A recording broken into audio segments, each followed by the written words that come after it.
चलिए बोर्ड पर देखिए तो आपको क्या लिखा हुआ है सबसे ऊपर, जयशंकर प्रसाद। आपके जो किताब में तुमुल कोलाहल कलह जो है ना, तुमुल कोलाहल कलह में इसके लेखक कौन है? जयशंकर प्रसाद। तो पहले हम जयशंकर प्रसाद जी के बारे में जानेंगे, ठीक है। और ये ऑब्जेक्टिव के लिहाज से क्या है, बहुत जरूरी है। और इसके बाद ये जो तुमुल कोलाहल कला है उसका अर्थ हम जानेंगे, ठीक है। आइए और जयशंकर प्रसाद को देख लीजिए, आपके किताब में यही है, कौन? जयशंकर प्रसाद। और पेज नंबर देखना चाहते हैं तो किताब में कितना, 189 में। पेज नंबर कितना है? 189। हाँ, याद रहेगा ना? हाँ। चलो, अब ये पेज नंबर नहीं याद किया हम कहे हैं, ये सब जो पढ़ाएंगे उसको याद रहेगा ना? हाँ। पेज नंबर याद नहीं रखना है, पेज नंबर वाला लिख दिए सुविधा के लिए, जो कोई देखना चाहेगा कि किस पेज में है किताब में तो देख सकता है। चलो अब आ जाइए, जयशंकर प्रसाद जी का जन्म कब हुआ था? 1889 में। परीक्षा में देगा जयशंकर प्रसाद जी का जन्म कब हुआ था, तो 1889 में। और हिंदी कैलेंडर के अनुसार देखो तो माघ शुक्ल दशमी संवत 1946। खैर हम ये याद रखेंगे, ये ज्यादा जरूरी है, ठीक है। परीक्षा में शायद ये ना दे। उसके बाद है निधन। निधन माने जानते ही हैं, मर जाना, मृत्यु हो जाना। इसकी मृत्यु कब हुई?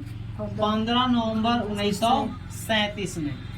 जयशंकर प्रसाद जी की मृत्यु कब हुई? 15 नवंबर 1937 में। परीक्षा में हो सकता है सिर्फ वर्ष दिया जाए कि कब हुआ था, तो 1937 में। ऑब्जेक्टिव में 1937 दिया रहेगा तो मार दीजिएगा, ठीक। उसके बाद है जन्म स्थान। कौन स्थान? जन्म स्थान। जन्म स्थान का मतलब इसका जन्म किस जगह हुआ। जैसे हम लोग का जन्म कहाँ हुआ? अररिया में, है ना? तो इसी प्रकार से इसका जन्म, किसका जन्म? जयशंकर प्रसाद जी का। कहाँ हुआ?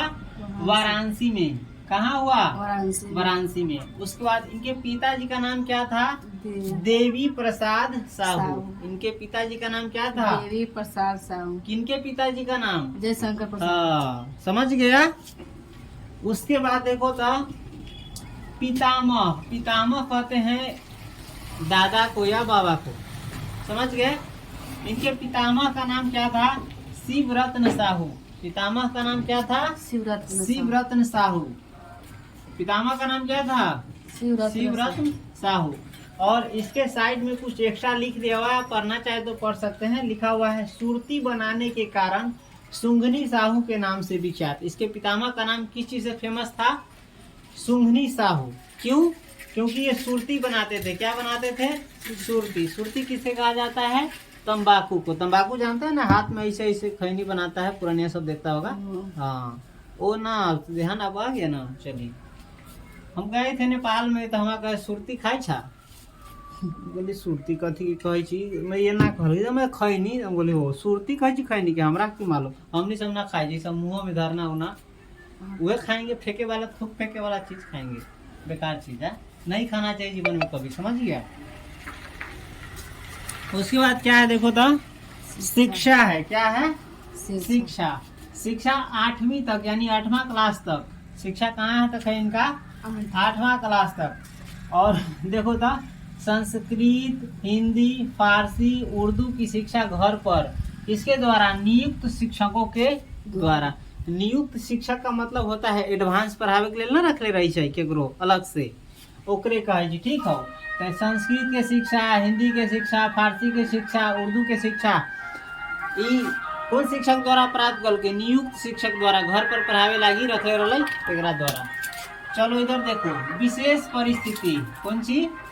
यानी इसके जीवन में परिस्थिति क्या आई उसके बारे में कह रहा है। 12 वर्ष की अवस्था में पितृविहीन। 12 वर्ष की अवस्था में इसके पिताजी क्या हो गए? चल बसे, यानी गुजर गए, पितृविहीन हो गए, ठीक है। उसके 2 वर्ष बाद माता की मृत्यु। 2 वर्ष बाद कभी हो गए एक मम्मी भी चल बसली, ठीक हो। 12 वर्ष की अवस्था में इसके पिताजी चल गए। 2 वर्ष बाद माता की मृत्यु। घी देले है कि ना? हाँ, कहली कि कुछ गड़बड़ लगी है, घी देले है ना। कहाँ हम? माता की भी होते, ठीक हो। की भी मतलब पिताजी मरली न के 2 बरस बाद, ये न कि जन्मे के, एकरा जन्मे के 2 बरस बाद, समझ लो। धीर आगे से स्पष्ट हो गए। 12 वर्ष की अवस्था में क्या हुआ, इनके पिताजी गुजर गए और उसके 2 वर्ष बाद इसकी माता जी भी गुजर गई। ठीक है। परिवार में गृह कलह की स्थिति, परिवार में कैसी स्थिति उत्पन्न हुई, गृह कलह। गृह कलह यानी घर में झगड़ा हुआ, विवाद हो गया। ठीक है। ज्येष्ठ भ्राता शंभु रतन सिंह की मृत्यु से संकट की स्थिति उत्पन्न। एकर जे जेठ भाई रहले कौन, शंभु रतन, कौन रहले, शंभु रतन की मृत्यु यानी ओकरा मरे से कथी होली, घर में संकट की स्थिति जब पैदा हो गई। ठीक है। परीक्षा में पूछ सकता है, दिया था 1-2 बरस पहले, जयशंकर प्रसाद के ज्येष्ठ भ्राता का नाम क्या था, तो शंभु रतन। समझ गया। सभी उत्तरदायित्व तो प्रसाद जी के कंधों पर, जितना भी जिम्मेदारी रही एकरा घर के केकरा कंधा पर आ गई, एकरा कंधा पर। कहला कि एकर माता जी गुजर गई, पिताजी भी चल गए। समझ ले। परिवार में झगड़ा विवाद हो गए, जेठ भ्राता भी कथी हो गए, जेठ भाई कथी होली, गुजर गए। और एक बाद कथी हो गई, संकट आ गई घर में एकरा, और सबे उत्तरदायित्व केकरा पास आ गई, सबे उत्तरदायित्व यानी जिम्मेदारी जयशंकर प्रसाद जी के कंधे पर आ गई। समझ। उसके बाद देखो रचनाएं, ये बहुत जरूरी है परीक्षा में। समझा। जन्म स्थान, पिता, नाम और रचना, ये सब जरूरी है। वैसे इसमें से किसी भी चीज को छांटेंगे नहीं हम, कला छांटेंगे। इसमें बेहतर है कि छांटने में दिमाग लगाएंगे, उससे अच्छा याद में कला इसको कर लेंगे। समझ गए। रचनाएं में देखो, रचनाएं कहा जाता है कोई व्यक्ति जो कविता, कहानी कुछ लिखा रहता है ना, लेख हो, सबको क्या कहा जाता है, रचना। ठीक है। देखो, कलाधर उपनाम से ब्रज भाषा में सवैयों की रचना। प्रसाद जी की प्रेरणा से उनके भांजे अंबिका प्रसाद ने इंदु का प्रकाशन 1909 से प्रारंभ किया यानी शुरू किया। कालक्रम के अनुसार चित्राधार प्रथम संग्रह, जिसमें कविता, कहानी, नाटक आदि संकलित है। इसको थोड़ा समझ लेते हैं, इसके बाद समझेंगे। देखो, सबसे पहला संग्रह इसका क्या प्रकाशित हुआ, चित्राधार। कौन चीज, चित्राधार। चित्राधार में क्या क्या था, कविता था, कहानी था, नाटक था, आदि रचना भी इसमें। समझ गया। उसके बाद इसमें आ जाओ काव्य संकलन। ये जरूरी नहीं है, बस काव्य मतलब कविता के संग्रह। कथी के संग्रह, काव्य संकलन माने कविता के संग्रह। याद रखेंगे मेन चीज ये, झरना, आंसू, लहर। झरना, आंसू, लहर मतलब झरना किसकी रचना है, झरना किसकी रचना है, जयशंकर प्रसाद की। आंसू किसकी रचना है, चाहे आंसू के रचयिता कौन है, आंसू के रचनाकार कौन है, आंसू के लेखक कौन है, आंसू के कवि कौन है। हाँ, पूछे था। लहर के रचनाकार कौन है। हाँ, ये पोस्ट में दे दिए हुए है। इसका कब लिखा गया था, झरना कब लिखा गया था, 1918 में। चाहोगे तो उसको भी याद कर सकते।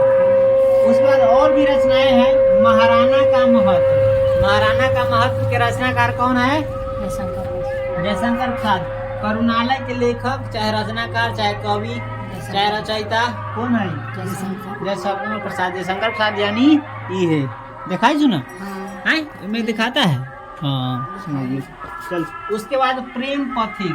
प्रेम पथिक किसकी रचना है, जयशंकर प्रसाद। उसके बाद ये भी ये सब पढ़ सकता है, पढ़ने का मन होगा तो। उसके बाद देखिए कमायनी, कमायनी किसकी रचना है। हाँ, और सही जानकारी के लिए ये लिख दे, इसका मतलब क्या है कि 1936 में लिखा गया। हाँ, ठीक है। उसके बाद देखो, ये नाटक है कल्याणी परिणय, इसके बगल में लिख दिया, पढ़ सकता है। कल्याणी परिणय क्या है, नाटक है। लेकिन परीक्षा में पूछेगा कल्याणी परिणय का लेखक कौन है, जयशंकर प्रसाद। अगर कहेगा कल्याणी परिणय क्या है तो नाटक है, समझ गया। वैसे कहेगा नहीं, इतना हार्ड नहीं देगा। प्रायश्चित, प्रायश्चित किसकी रचना है, जयशंकर प्रसाद। उसके बाद राज्य श्री, जयशंकर प्रसाद की। विशाख, जयशंकर प्रसाद की। कामना, जयशंकर प्रसाद की। और जन्मेजय का नाग यज्ञ रचने है जयशंकर प्रसाद की। स्कंद गुप्त, एक भूत, चंद्रगुप्त, जयशंकर प्रसाद। ध्रुव स्वामिनी, जयशंकर प्रसाद। और कथा वही छाया, जयशंकर प्रसाद की रचना है। प्रतिध्वनि, जयशंकर प्रसाद की रचना है। इंद्रजाल किसकी रचना है, हाँ। कंकाल किसकी रचना है, हाँ। तितली, देखो तितली 1-2 बरस पहले की परीक्षा में आया था, पूछा था परीक्षा में कि तितली किसकी रचना है, तुझे शंकर प्रसाद की। तितली के रचयिता कौन है? जयशंकर। हाँ समझ गया मैं। ऐरावती। जयशंकर। हाँ तो ये सब याद कर लेगा। जैसे रचना में क्या याद करना?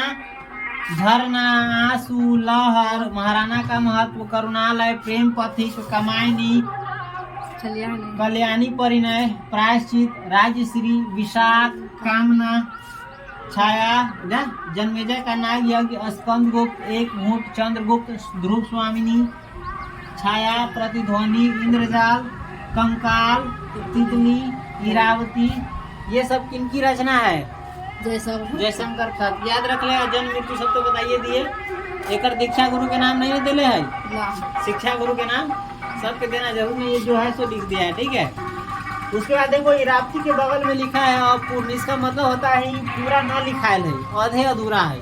आधे उधे लिखायल होती तो हो सके गुजर गए होते, चाहे छोड़ देले होते तो अधूरा रह गए होती। खैर इससे मतलब नहीं है। तो इसका जयशंकर प्रसाद का जन्म, मृत्यु, निधन, जन्म स्थान, रचना ये सब जान गया। पितामह सबका नाम ये सब जान गया। चलो इसके बाद अलग से कुछ अलग से याद कर लेना। ये भी ऑब्जेक्टिव के दृष्टिकोण से महत्वपूर्ण है। चलिए, जयशंकर प्रसाद क्या थे? छायावादी कवि थे। जयशंकर प्रसाद क्या थे? छायावादी कवि थे। तथा और भी कुछ थे। देखो नाटककार भी थे, उपन्यासकार भी थे, कहानीकार भी थे, निबंधकार भी थे, ठीक है। और प्रस्तुत अंश कह रहा है, तो जिन अंश लिखा है मोटा अक्षर है ना मार्कर का, इसलिए थोड़ा घूम जा गया है। प्रस्तुत अंश, प्रस्तुत अंश का मतलब होता है तुमुल कोलाहल कलह। इसके आगे जो दिया गया है ये कौन चीज? ये तुमुल कोलाहल कलह में। तो वे प्रस्तुत अंश यानी तुमुल कोलाहल कलह में किनसे लिया गया है? कमायनी से लिया गया है। परीक्षा में पूछ सकता है बुआ, तुमुल कोलाहल कलह में किसमें से लिया गया है? तो कमायनी से। किनसे लिया गया है? कमायनी से लिया गया है। समझ गए? हो गया। अब इसके बाद क्या पढ़ेंगे हम? तुमुल कोलाहल कलह के जो कविता है, जो पद है, पद्य खंड में है। ये कविता का अर्थ हम जानेंगे, ठीक है। फिलहाल इसको याद कर लो और उतारना चाहो तो उतार भी लो। उतारेगा तो नहीं है क्योंकि ये किताब में दिया हुआ है ना। तो नहीं उतारेगा तो कम से कम ये जहाँ जहाँ ये ललका लाइन लागल हो, तहाँ तहाँ कागजी या लीड से किताब में लाइन लगा ले। समय बच जाती ना फालतू में इतना उतारे से। समझ गया किताब का फायदा? बस वहाँ अंडरलाइन कर दो। परीक्षा में जब पढ़ना होगा ये हल्के से लिख लेना। कला कि इसके लिए छेकने कहाँ छेका, उसमें भी किताब में छेक सकता है। तुम छेको ना, तुम्हारा काम है।